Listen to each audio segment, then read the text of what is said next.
The कहानीबाज।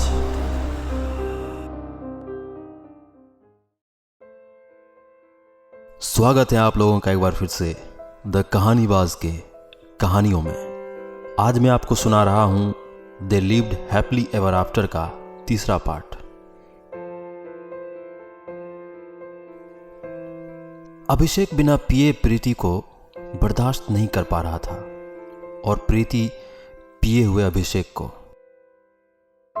दोनों अब office से अलग अलग आने लगे थे। जब पति पत्नी कम लड़ते हैं उसका एक नुकसान यह भी होता है कि वे एक दूसरे को मनाना, माफ करना नहीं सीख पाते। कुछ ऐसा ही हुआ इन दोनों के साथ।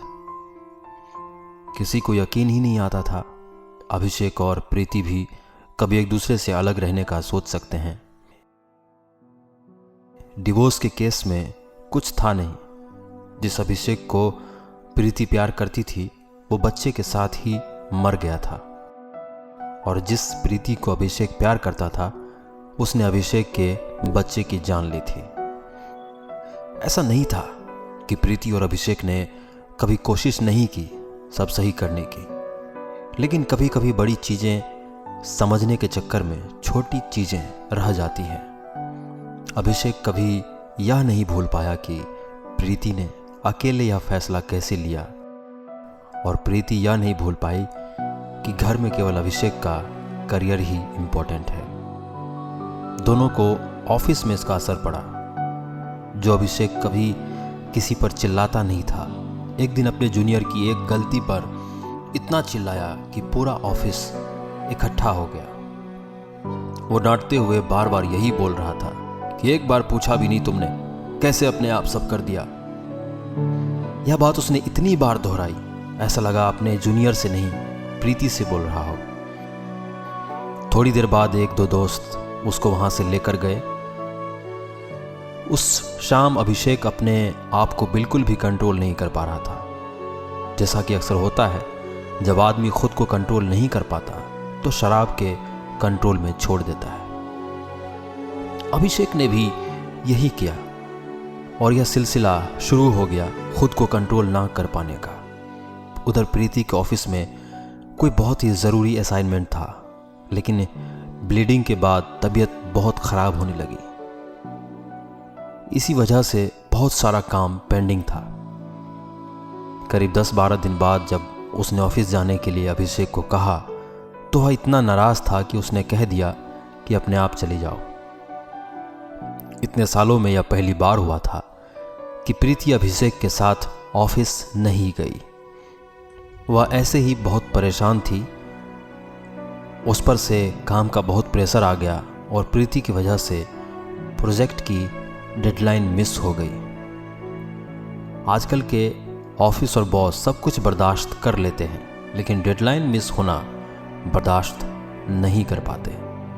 सच पूछिए तो बंधुआ मजदूर की शक्ल बदल गई है।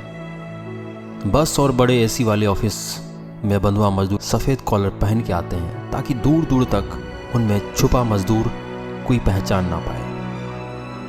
प्रीति के एक के बाद 3 डेडलाइंस मिस हो गई तो उसको ऊपर से मेमो आ गया, या तो वो अपना काम सुधार लें, नहीं तो 3 महीने का नोटिस देकर कहीं और नौकरी ढूंढ लें।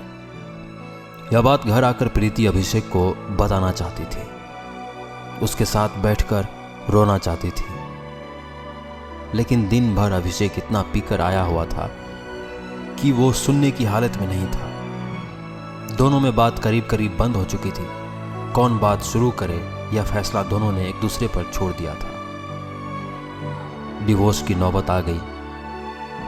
पता नहीं चला, बस दोनों एक दूसरे को झेल नहीं पा रहे थे।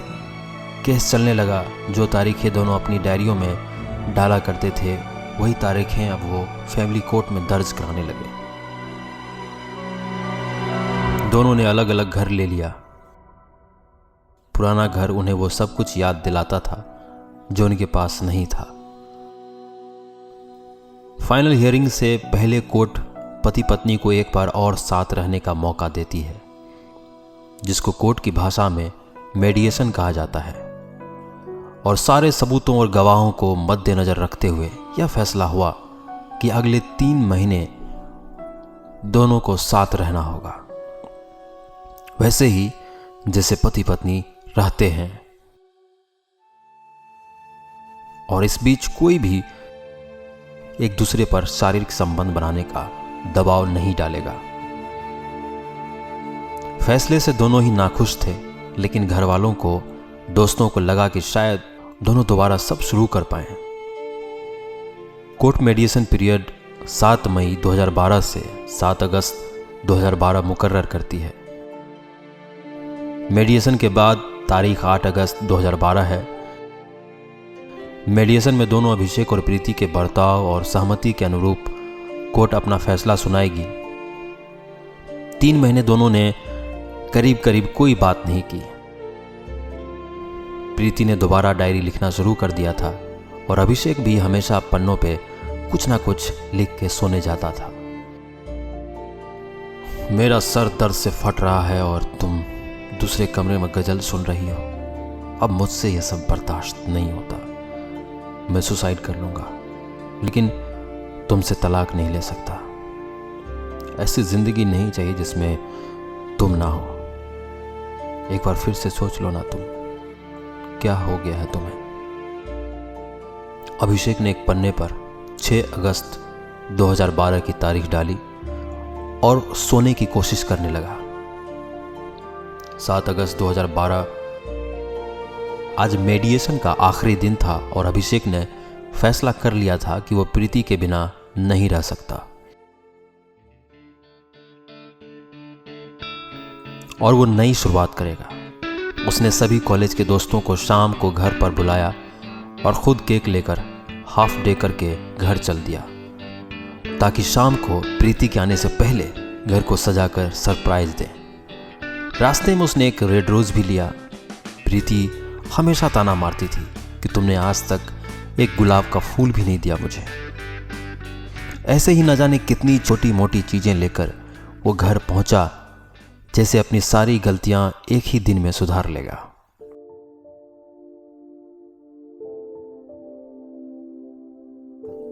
प्रीति का ऑफिस का 3 महीने का नोटिस पीरियड भी आज ही खत्म हो रहा था। उसने नौकरी ना करने का सोच लिया था। ऐसा नहीं था कि प्रीति ने कहीं नौकरी के लिए कोशिश नहीं की, लेकिन वो एक अजीब सी हालत में थी। ना कुछ पुराना झेल पा रही थी और ना ही कुछ नया कर पा रही थी। ऑफिस जाना था नहीं, सो उसने सल्फास की शीशी फिर बाहर निकाल ली। बहुत देर तक कुछ सोचती रही, लेकिन वो जहर खाकर तड़पना नहीं चाहती थी। बहुत देर तक अपनी डायरी पलटती रही। कॉलेज के टाइम से अभी तक का एक एक पेज पढ़ लिया उसने। बस फिर पता नहीं क्या सोचा और डायरी में बस इतना लिखा, मेरे बाद पीना छोड़ देना अभिषेक, और दूसरी शादी जरूर कर लेना। तुम्हारे बिना नहीं रह सकती, मुझे डिवोर्स नहीं चाहिए, लव यू अभिषेक। और बहुत देर रोती रही। इधर अभिषेक सारा सामान लेकर घर जल्दी आ गया। दरवाजा अंदर से बंद था, अभिषेक की चाबी से नहीं खुला। बहुत देर तक खटखटाया उसने, लेकिन दरवाजा नहीं खुला। थोड़ी देर बाद जब उसने दरवाजा तोड़ा तो सामने प्रीति पंखे से लटकी हुई थी।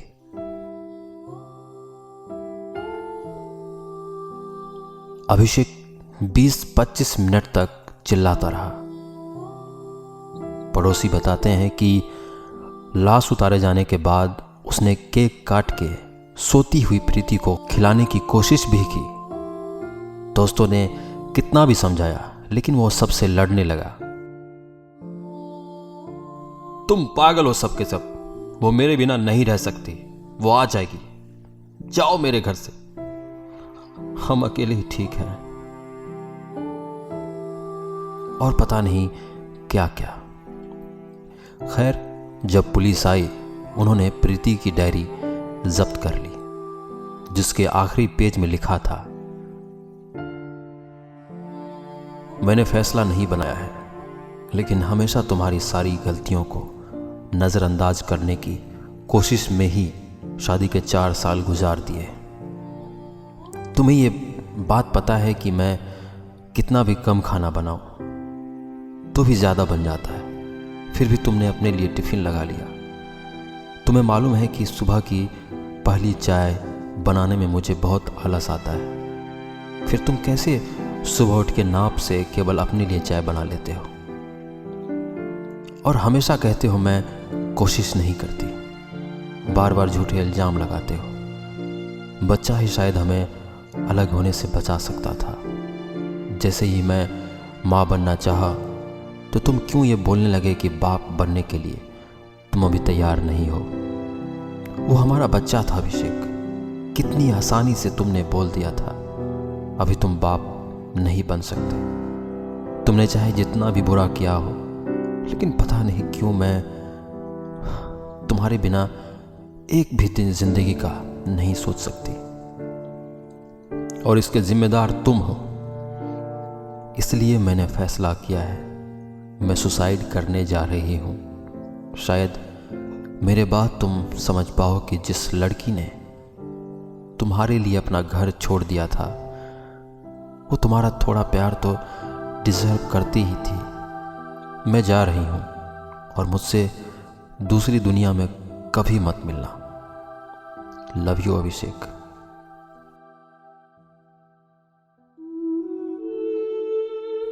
डायरी के इसी पन्ने के बिना पर अभिषेक को गिरफ्तार कर लिया गया। इलाहाबाद हाई कोर्ट में बहुत दिन केस चलता रहा। वही इलाहाबाद जहां दोनों पहली बार मिले थे। कोर्ट में भी अभिषेक बस यही बोलता, तुम पागल हो सबके सब। वो मेरे बिना नहीं रह सकती। वो आ जाएगी। जाओ मेरे घर से। हम अकेले ठीक है। वो आ जाएगी। हम अकेले ठीक है। अभिषेक की मानसिक स्थिति के कारण उसको बरी कर दिया गया। वो किसी पागल खाने में है। कभी कभी लगता है अगर कभी दुनिया के सभी पागल अपनी कहानी सुनाने लगे तो शायद पागल खानों की जरूरत ही ना पड़े। उनको अलग शायद इसलिए ही रखा जाता है ताकि उनकी कहानी किसी को पता ही ना चल सके। अभिषेक के लिए प्रीति कभी मरी नहीं और प्रीति अभिषेक के बिना जीने की आदत नहीं डाल पाई। अभिषेक अब पन्ने पर नहीं डायरी में लिखने लगा है।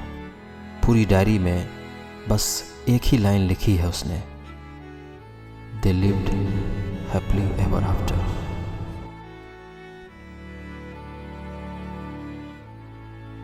आज की कहानी में बस इतना ही। मैं आशा करता हूँ कि यह कहानी आपको अच्छी लगी हो। अगर आपको ये कहानी अच्छी लगी तो हमें बताएं और हमारे नई कहानियों के साथ बने रहने के लिए हमसे जुड़े रहें। धन्यवाद।